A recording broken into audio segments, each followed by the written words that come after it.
Seguramente has escuchado esto muchas veces. Ponerte el cinturón de seguridad. No uses el celular cuando manejes. Te lo han dicho muchas veces. Estamos hartas del acoso sexual en el transporte público. En El Salvador mueren más de 1,000 personas cada año por accidentes de tránsito. Cada día se registra en nuestro país un promedio de 41 siniestros de tránsito, los cuales dejan como resultado 22 personas lesionadas y 3 personas fallecidas. Exigimos mejor infraestructura, conductores responsables y vehículos más seguros. Utilizar un casco y el cinturón de seguridad ayuda a salvar vidas en carretera. Ya basta del acoso callejero. Las mujeres merecemos respeto. Los peatones, ciclistas y motociclistas son usuarios vulnerables en la vía pública. Seamos empáticos, respétalos y cédeles el paso. Evita un accidente, conduce con cuidado. Alguien siempre te espera en casa. Transformemos la realidad vial de El Salvador. Hago un llamamiento para que la seguridad vial sea una prioridad para ti. Movete seguro. Movete seguro. Movete seguro. Movete seguro. Movete seguro. Movete seguro. Movete seguro. Movete seguro. Movete seguro. Movete seguro.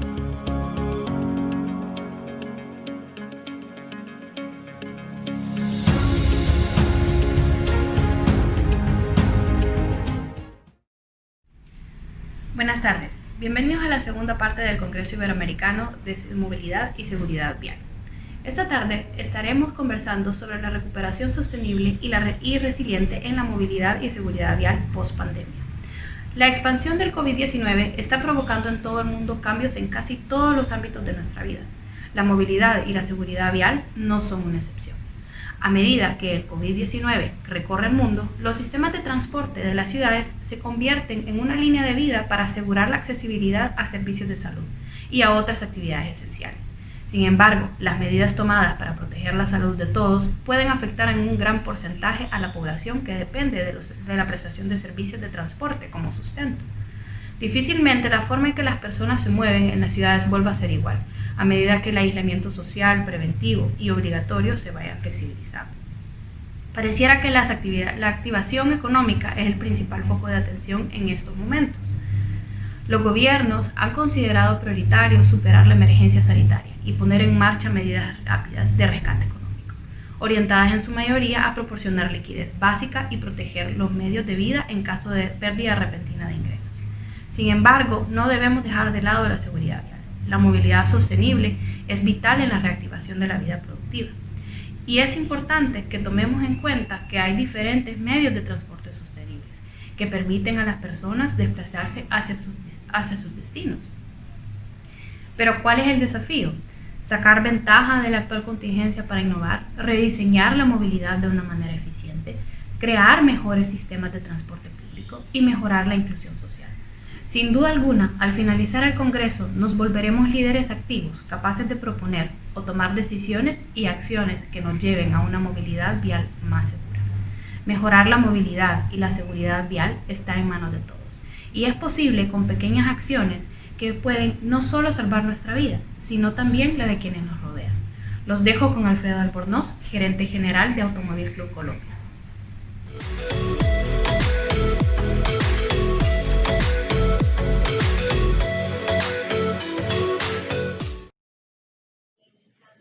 Paola, muchas gracias. Primero que todo, un saludo a todas las personas que están con nosotros en esta reunión. Un agradecimiento y felicitaciones a los organizadores de este foro, este segundo foro tan interesante. Y una especial bienvenida a nuestros panelistas que están en Colombia, en Chile y en Argentina y en El Salvador. Un abrazo a todos ustedes. Esta pandemia nos ha enseñado muchísimas cosas. Creo que todos cuando estudiábamos historia universal, cuando estábamos en el colegio, aprendimos de las pandemias y escuchamos de las pandemias, pero nunca nos imaginamos que esto nos iba a poder tocar en algún momento a nosotros. Uno de los puntos de aprendizajes de esta época es que han salido a relucir algunas palabras que seguramente en el diccionario nosotros no las veíamos con frecuencia, la palabra resiliencia, la palabra reinventarnos, y todo esto nos ha ayudado a descubrir el significado de estas palabras y a traducirlas en sostenibilidad. ¿Qué podemos hacer hacia el futuro para que la movilidad sea más segura, para que todos los actores en la vía tengamos unas vías más seguras, para que estas cifras, como mencionan en el video que nos precedió, tan dramáticas, no sigan sucediendo y por el contrario, mostremos resultados cada vez mejores en disminución de accidentes y fallecidos en nuestras vías. Por eso hemos querido invitar a 4 personas que conocen del tema de movilidad sostenible y que seguramente sus conceptos sobre cómo salir, cómo ser resilientes en la época de pospandemia, pues sus conceptos van a ser muy importantes. Quiero presentarles a 4 personas: Lorena Ríos, directora de negocios de movilidad de Suramericana en Medellín, Colombia. Quiero presentarles también a Juan Francisco Cifontes, presidente de El Salvador Building Council y actual presidente de Sherwin-Williams para Centroamérica. Francisco es salvadoreño, es de la casa organizadora. Pablo Sorín, quien está en estos momentos en Buenos Aires, él es el gerente de movilidad y medio ambiente de FIA Región Américas. Y finalmente, desde Santiago de Chile, nos acompaña Alberto Escobar, gerente de movilidad y políticas públicas del Automóvil Club de Chile. Así que bienvenidos a nuestros amigos panelistas, y quisiera invitar inicialmente a Lorena Ríos para que nos dé su opinión, su visión desde una multinacional latinoamericana como es Sura, acerca del tema de cómo hacer una recuperación sostenible y resiliente en esta época post-pandemia. Bienvenida, Lorena, adelante. Hola, muy buenas tardes a todos. Pues antes que nada agradecerles la invitación a participar de este espacio, que para nosotros siempre será pues absolutamente valioso poder construir a partir de la conversación con otros y la mirada desde otros actores y otros puntos de vista de esta dinámica, digamos, de movilidad que finalmente es tan cotidiana y nos rodea a todos. Yo creo que este es particularmente un momento significativo de la humanidad para aproximarnos a hablar como de nuestro entendimiento alrededor de lo que significa movilidad, atravesado además por este atributo tan importante para todos como es la sostenibilidad, y por supuesto pues vincularlo con algo tan relevante como es la seguridad alrededor de ella. Nosotros en Sura hemos trabajado mucho en los últimos meses, quizá en el último par de años, en llenar de significado esta palabra para nuestra organización. Juana Francisca, nuestra presidente, menciona en algunas ocasiones que hay palabras llenas y palabras vacías, y para nosotros ha sido una obsesión llenar esta palabra de un significado que nos permita conectarnos con impactos en la cotidianidad de las personas y de las empresas, de cara pues como aportar tanto al bienestar como a la competitividad. Y en esa búsqueda de significado, en términos muy simples, nosotros lo que hemos logrado, digamos, como aterrizar un poco, es que nosotros entendemos la movilidad desde una perspectiva amplia de acceso. Cuando yo leía la invitación a este panel, me gustó mucho que en alguna parte del texto mencionaba que los servicios de movilidad los entendemos como una representación de acceso a algo que transaccionalmente parece estudiar, trabajar, ir a comprar víveres, ir al cine, pero que en el fondo es el acceso pues a oportunidades para las personas y a satisfacer también pues como otra serie de necesidades muy desde la perspectiva humana y empresarial. En ese sentido, para nosotros hablar de movilidad es mucho más que hablar de desplazamientos físicos, y es mucho más que hablar de un auto. Para nosotros es hablar de una dimensión humana que es absolutamente irrenunciable, que ninguno de nosotros, pues, por más que quiera y por más que salir a moverse en sí mismo sea una actividad riesgosa y nos expongamos a eventos como los que sabemos que ocurren desde el punto de vista de seguridad o inseguridad vial, aún a pesar de eso, ninguno de nosotros podría en algún momento decir yo no me voy a volver a mover. Y esta era una conversación que a mí me costaba un poco poner sobre la mesa antes de la pandemia, porque sonaba obviamente desde una perspectiva muy hipotética. Esta realidad que hemos vivido en este año 2020, que ninguno nos esperamos y ninguno nos imaginábamos, nos ha hecho digerirlo mucho más y ver como muchas otras realidades.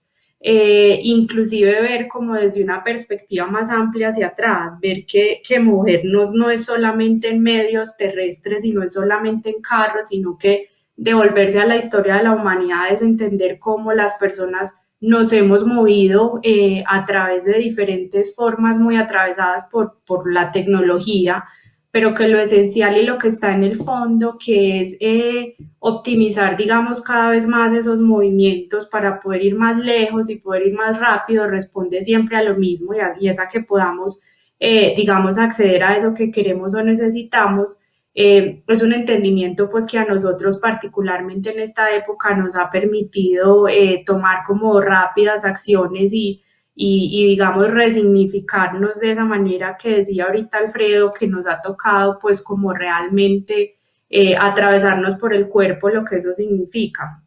En ese orden de ideas, movilidad lo entendemos desde una perspectiva amplia, empezamos, digamos, un poco como a reconocer en algún momento que por alguna razón como humanidad hemos venido asociando este concepto de movilidad muy a temas de sistemas de transporte cotidianos como el auto personal de cada uno de nosotros, la moto, la bicicleta, el bus de transporte público, el metro, unos sistemas de transporte en los que nos hemos movido por mucho tiempo por autopistas que son de asfalto y en los que por ende nos exponemos a un tipo de eventos o de riesgos que asociamos con temas de seguridad vial.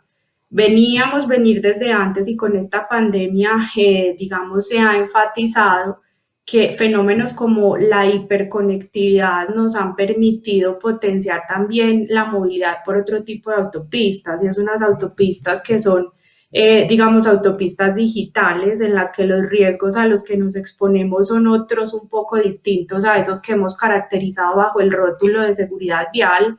Son unos riesgos más de corte digital, pero que igualmente empiezan a ser relevantes y que en algún momento, probablemente en un espacio como estos, lleguemos también a interiorizar, que hace parte como del campo de gestión del que nos deberemos hacer cargo como sociedad.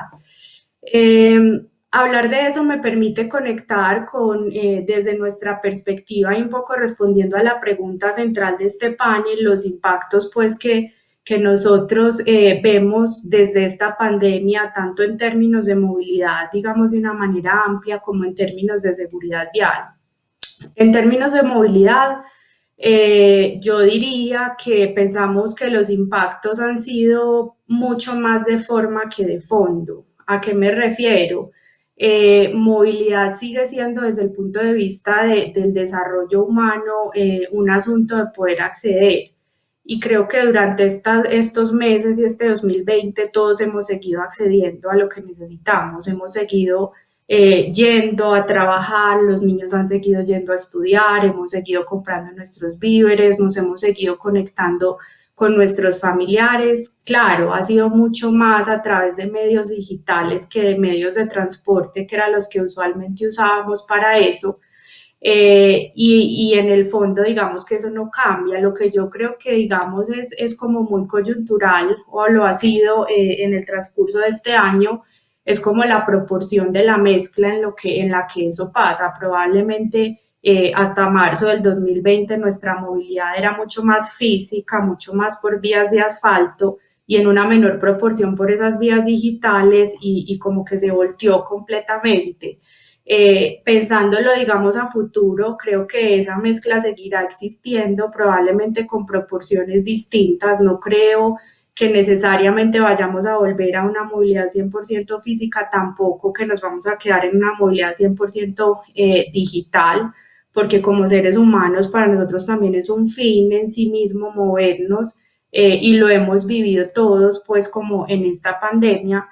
Y precisamente en ese sentido creo que vienen también los impactos en términos de seguridad vial, principalmente como por esa recomposición de esos medios en los que nos movemos y esas formas de movernos. Las personas, digamos, hemos tenido que en una gran medida ubicarnos más en un escenario de no movilidad o de inmovilidad, pero eso ha significado de otro lado que sean las empresas entonces las que hayan tenido que reinventarse rápidamente desde el punto de vista logístico para ser ellos quienes se muevan por nosotros. Y eso en términos de seguridad vial tiene impactos porque vamos a tener entonces más empresas, probablemente más camiones medianos, livianos moviéndose en la calle. Y del otro lado tenemos unas personas que hemos venido retomando esa movilidad también con variaciones en la forma de hacerlo, privilegiando los medios individuales. Entonces uno dice, bueno, medio individual el auto es un retroceso como humanidad, volver a decir que el auto personal pues vuelve a ser como el número uno, lo cual yo diría que es como una sombra de los efectos de esta pandemia, un poco privilegiar esa individualidad en términos del auto e ir, digamos, como en detrimento del uso del transporte colectivo, pero como luz o como aspecto muy positivo en ese sentido está que particularmente en nuestros países, diría que en el mundo en general, pero en nuestros países en Latinoamérica, hemos visto de manera generalizada un boom o un aumento en la micromovilidad, en el uso de los medios de micromovilidad como medios de transporte, lo cual es muy positivo en términos de sostenibilidad, pero nos desafía enormemente desde la perspectiva de seguridad vial, porque todos sabemos que los actores más vulnerables en la vía somos los ciclistas, los peatones, los motociclistas, es decir, los más cercanos a ese entorno de micromovilidad y al mismo tiempo tener en la calle más camiones moviéndose como respuesta pues a la necesidad también empresarial de llevar una logística de distribución, pues nos pone un desafío del que creo que como sociedad, como ciudadanos, como empresas y como Estado nos tenemos pues que hacer cargo. Nosotros vemos, digamos, más allá como de eso que es evidente que está pasando y que creo que todos lo hemos visto, algunos matices también como en esa manera como las personas y las empresas venimos viviendo como esta movilidad en esta coyuntura o ya post-coyuntura cuando empecemos como a visualizarla. Y ahí quisiera tocar un poco ya cerrando, porque sé que el tiempo se me está acabando, tres asuntos importantes que nosotros vemos de cara a esta conversación, como retos y como desafíos que creo que tenemos y que nos corresponde a todos poner parte en la respuesta y en la solución. De un lado venimos encontrando, digamos, como una manera de responder de las personas, algo a lo que nosotros nos referiríamos internamente en la compañía como una forma de vivir una movilidad desanclada, desde una perspectiva de que cada vez hay una conexión baja, una conexión más baja emocionalmente hablando con el aparato en el que nos movemos, porque cada vez es más el centro en que yo me muevo y no el aparato en sí mismo. Y eso en términos de seguridad, a mí en lo personal me inquieta porque está bien desconectarse emocionalmente del cuidado de un artefacto de transporte, pero la pregunta es cómo hacemos para que las personas no nos desconectemos del cuidado de la vida, que es al final lo que necesitamos que pase permanentemente, sea cual sea la manera en la que nos movamos. Y empezamos a notar también en esta coyuntura cómo como que florece una tendencia hacia una movilidad para el bienestar, en sintonía con lo que mencionaba hace un momento de que la movilidad es al final del día para nosotros como seres humanos un fin en sí mismo, no solamente una transacción. En esta pandemia hemos sentido la necesidad de movernos en una conexión con nuestro ocio, de movernos por disfrute y por un asunto de salud mental también. Muchos hemos dicho, tengo que salir a caminar o tengo que salir a hacer algo porque necesito moverme y necesito salir de acá. Y en ese orden de ideas hay como una conexión distinta que ojalá en términos de seguridad pues nos aportara positivamente en la medida en que las personas pareciéramos estar también como en otra onda al movernos. Y finalmente, y no menos importante, el tema de movilidad sostenible, que no es un tema nuevo ni para este panel ni para la humanidad, pero que sigue siendo un tema absolutamente vigente. Pienso yo que una de los grandes, me atrevería a llamarlo regalos que nos hizo esta pandemia es el poder como descubrir lo que significa la no movilidad. Hablar de movilidad sostenible, por supuesto, es hablar de más vehículos de baja emisión y en eso nosotros estamos ahí como propiciándolo y acompañándolo en el desarrollo de las ciudades y de nuestros clientes. Pero antes que eso, leía en estos días una frase que decía: el mejor desplazamiento es el que no se hace. Y creo que ahí tenemos un llamado también como empresa en nuestro caso y como sociedad en general a realmente reflexionar respecto de, en términos de diseño de ciudad, cómo podemos propiciar que los desplazamientos sean solamente los necesarios y aquellos de valor para la vida de las personas y que en ese sentido los podamos optimizar.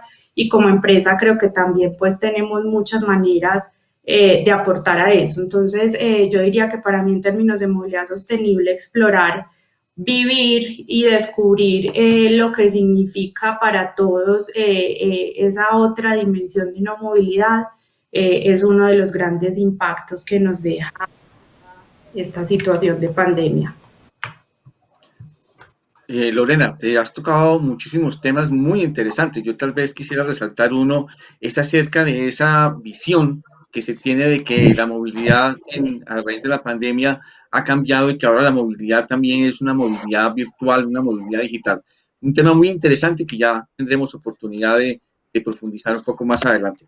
Quiero invitar ahora a Pablo Azorín desde Buenos Aires para que nos cuente un poco su punto de vista y teniendo en cuenta que Pablo conoce mucho la región de Centroamérica y Centroamérica. ¿Cuál es su punto de vista sobre lo que se nos viene en esta época post-COVID? Adelante, Pablo. Bueno, gracias, Alfredo. Sin duda va a seguir aumentando el desarrollo y la creación de vías más emergentes para peatones, ciclistas y también para usuarios de vehículos de micromovilidad. Esto realmente son intervenciones que tienen un bajo costo y un alto impacto. El objetivo de esto es lógico y es crear estrategias de redistribución del espacio público vial para brindar opciones de movilidad activa, como recién comentaban, a la población, es decir, con el fin de que se sigan desplazando y que no queden totalmente confinados o aislados durante situaciones de emergencia, contingencias y también desastres. Sin duda la crisis del COVID-19 cambió, pero notoriamente, nuestra dinámica cotidiana, y a eso ha llevado a los gobiernos también a impulsar acciones para que se sigan democratizando y hacer reacciones fuera de lo convencional para que se siga democratizando el uso del sistema vial y las personas puedan seguir con una movilidad muy activa en el marco de lo que ha sucedido lamentablemente en nuestros países, de una economía que era endeble y a eso se le sumó una economía muy informal. Entonces esto permitirá, a la gente poder salir, al usuario desarrollar su sustento diario, y a quienes trabajan en tareas esenciales, cuentan con el potencial de seguir realmente realizando sus actividades de post-pandemia. Bien.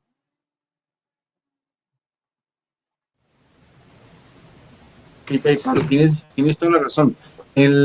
Quisiera invitar ahora a Alberto Escobar desde Santiago de Chile. Chile y Santiago de Chile son unos países quizá un poco distintos culturalmente a la mayoría de nuestros países latinoamericanos, así que su punto de vista desde un país que puede ser un poco diferente aporta muchísimo a esta conversación. Alberto, adelante. Gracias, Alfredo. La verdad es que los he estado escuchando con mucha atención y yo quisiera ir más bien a la base, como dicen los filósofos, de lo general a lo particular. Resiliencia. ¿Qué es lo que es la resiliencia? Porque todo el mundo está hablando de resiliencia y yo no sé si todo el mundo sabe lo que es. Es un término que no es ni muy antiguo, pero tampoco es muy moderno. Esto surgió al terminar la Segunda Guerra Mundial, cuando comenzaron los psicólogos sociales a estudiar a los sobrevivientes de los campos de concentración. Ahí aparece y se acuña el concepto de resiliencia, que tiene que ver con por qué algunos sobrevivieron, tuvieron la energía para sobrevivir el campo de concentración, y otros simplemente se murieron, como que se murieron de pena, por ponerlo en términos bien simples. Entonces, ahí comienza esto, y me gustaría hacer un énfasis en que las ciudades no son resilientes. lo único que son resilientes son los seres humanos. Por lo tanto, tenemos que hablar de ciudadanos resilientes, o de habitantes resilientes, o de personas resilientes, o pónganle el nombre que quieran, pero los edificios no son resilientes. Eso es como es un juego de palabras que ya lo han exagerado tanto que ya va a terminar siendo resiliente todo. Por lo tanto, el primer punto es cómo vamos a lograr sobrevivir, porque ahí escuchaba mucho el transporte público. Bueno, el transporte público y el Ministerio de Transporte, nosotros hemos llegado a la conclusión que es un ministerio social, no es un ministerio técnico, porque influye en la movilidad de las personas. Y por otro lado, no se puede terminar con el transporte público. De alguna manera, el COVID nos dio en la línea de flotación de lo que era el concepto de Smart City o de ciudad inteligente, donde todos nos movíamos en transporte compartido. Y ahora parece que el transporte compartido es lo peor que uno puede hacer. Entonces aparece el otro extremo, el gran demonio que existía, que era el automóvil particular, que la gente tiene la percepción que es una cápsula hermética bastante, que los protege bastante del virus. Y por otro lado piensa que cualquier modo de transporte compartido es un foco de contagio. Ninguna de las dos cosas es cierta, les aviso, ni que el auto es más seguro ni que el transporte público es más peligroso. Eso no está muy demostrado, no hay mucha evidencia científica. Y por otro lado, como los humanos somos unos mamíferos muy curiosos, encontramos que, no sé, ir a un mall o al estadio es menos peligroso que ir a hacer un trámite al servicio de impuestos, ¿no? Entonces también tenemos que jugar con esta cosa que tenemos los humanos de trabajar mucho con la disonancia cognitiva. Los humanos somos los expertos en arreglar la disonancia cognitiva. Cuando algo no nos quedó bien hecho o no nos parece adecuado, decimos que le echamos la culpa al empedrado, como se dice, ¿ah? Entonces hay que tener como concepto, un concepto sociológico, que en general los humanos le echan la culpa a sus errores, a causas fijas y externas, y a los éxitos a causas fijas e internas. Es decir, a mí me va bien porque yo soy bueno, porque soy inteligente, porque lo hago todo muy bien, y si me fue mal es por culpa de la gente que está afuera, por el tráfico, por la contaminación, por el aire, whatever. Entonces, siempre que queramos hacer ciudades resilientes o ciudades que tengan que ver con una recuperación, vamos a tener que tener en consideración a esta especie humana que es para la que estamos haciendo todo esto.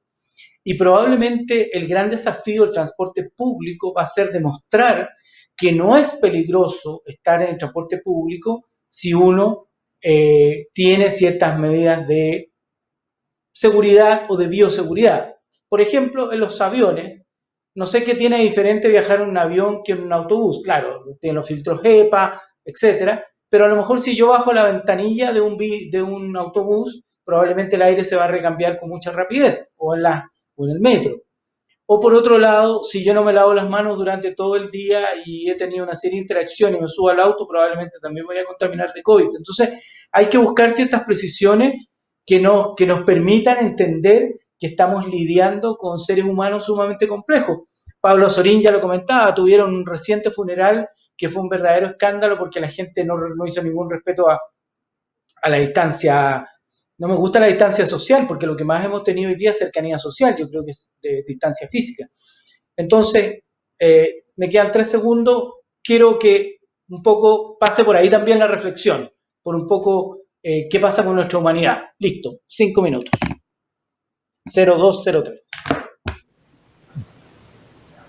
Alberto, muchísimas gracias. Hemos entrado en este conversatorio desde un tema eminentemente conceptual y profundo, como nos lo explicaba Lorena. Hemos pasado a un tema, a una visión mucho más humanística, al tema del factor humano, como lo conversaban Pablo y especialmente Alberto, cómo para sacar adelante nuestras ciudades tenemos que contar con este factor humano tan disímil, tan complejo a veces por nuestro estilo latino, tan poco cumplidor de las normas. Así que hemos pasado muy rápidamente una visión desde lo conceptual a lo humano, y por eso quiero invitar a Francisco Sifontes, el presidente del Salvador Building Council y presidente de Sherwin-Williams, para que nos dé su óptica, su opinión acerca de cómo lograr una recuperación sostenible en la época post-COVID.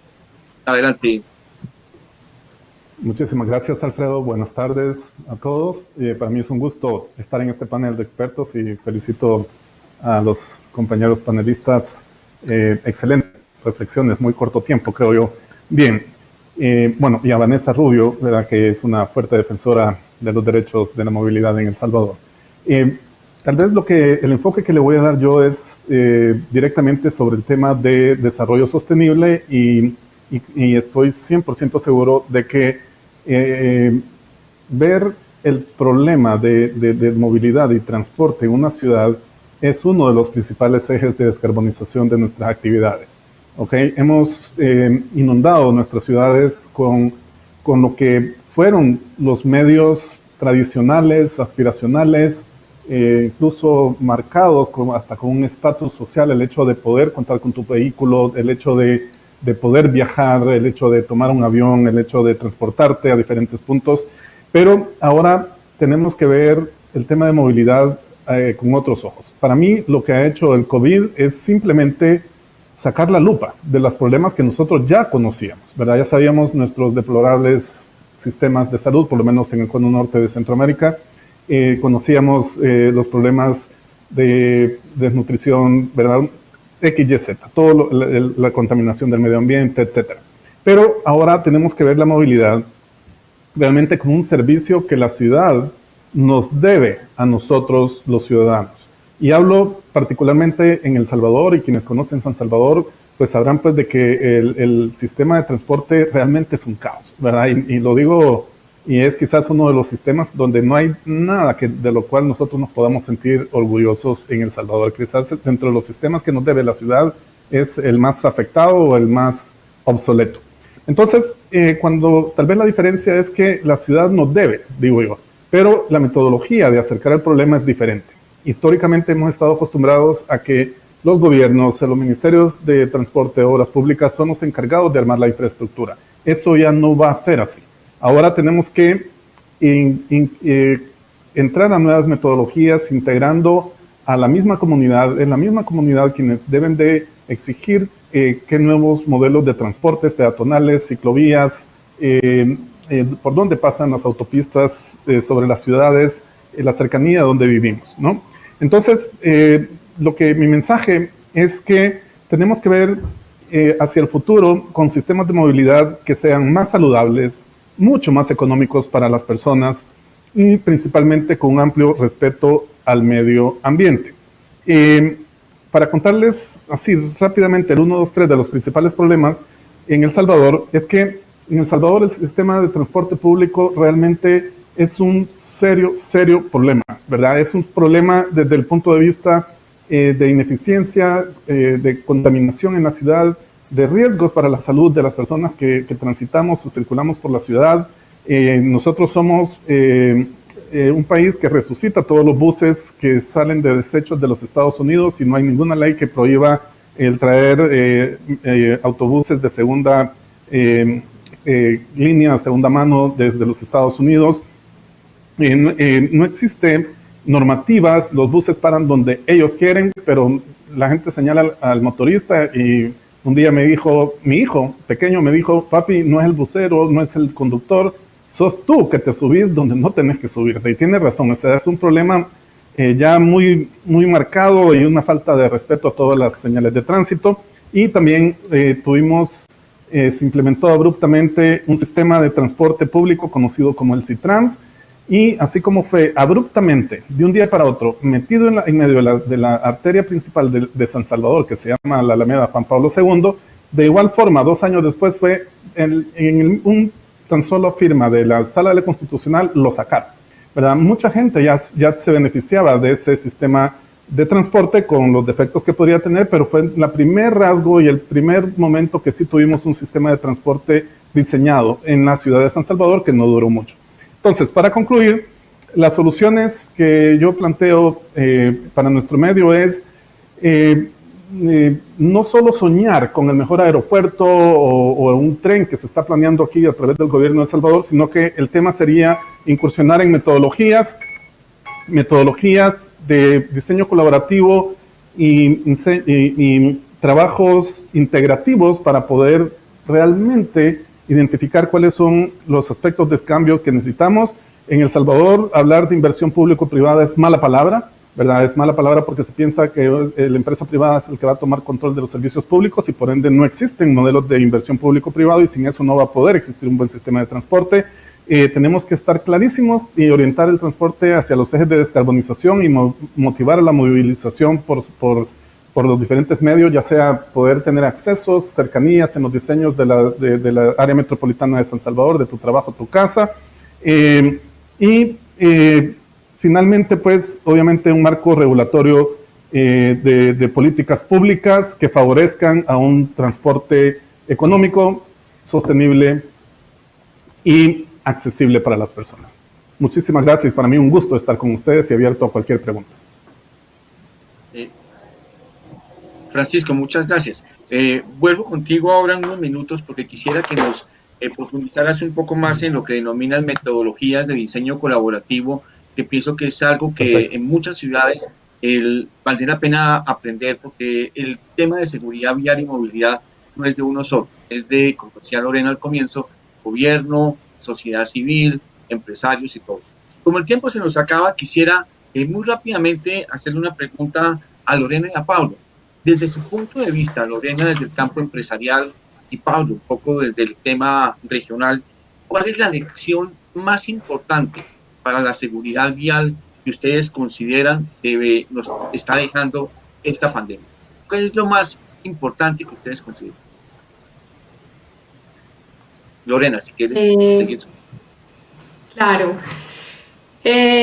Alfredo, pues todos hemos puesto puntos de vista muy interesantes y muy válidos todos. Yo creo que esta pandemia nos ha dejado muchas lecciones. Yo me inclino por la propuesta un poco de Alberto de ir como a lo esencial. Yo pienso que la principal invitación que nos hace esta pandemia en términos de movilidad es conectarnos con lo esencial, y es con los que nos movemos y somos las personas. Así como la resiliencia es propia de las personas y no de las cosas, pienso que la movilidad también. Los que se chocan no son los carros, somos las personas que estamos conduciendo en esos carros. Y yo creo que es una invitación en ese sentido a entender que los que han necesitado moverse también en esta época no son esos carros, somos nosotros, y cómo nosotros como humanidad, como sociedad, cruzando roles un poco en el sentido que lo acaba de comentar Francisco, de no es solo lo público, no es solo lo privado, no es solo las personas, es quizá una mezcla de todos, encontramos como esas maneras óptimas desde lo que cada uno puede poner, desde la perspectiva de las personas optimizando cuáles son esos desplazamientos que realmente necesitamos para el bienestar propio, el bienestar de la ciudad, cómo lo hacemos de verdad en medios que sean más sostenibles, pero más allá y más atrás que eso es cómo nos hacemos cargo de la conciencia de todos como sociedad. Y en ese punto en particular yo pienso, por ejemplo, que hablar de educación desde que somos niños, desde generar esa conciencia en ese momento de la vida es una herramienta absolutamente poderosa, distinto pues a hablar de educación magistral hoy en términos de seguridad vial. Es como cuando a uno le dicen, usted tiene que hacer ejercicio 3 veces a la semana y todos lo sabemos, pero no todos lo hacemos. Todos sabemos que no podemos manejar mirando el celular, pero muchos lo hacemos. Creo que es ir más atrás hacia las bases pues, y como la esencia de la vida.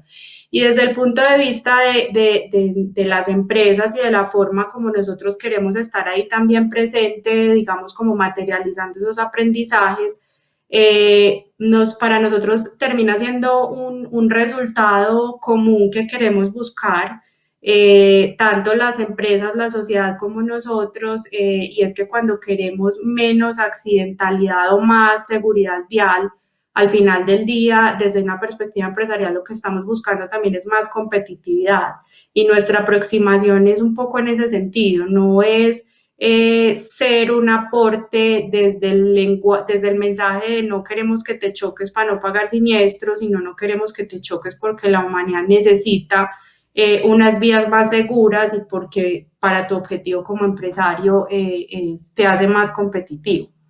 Básicamente eso.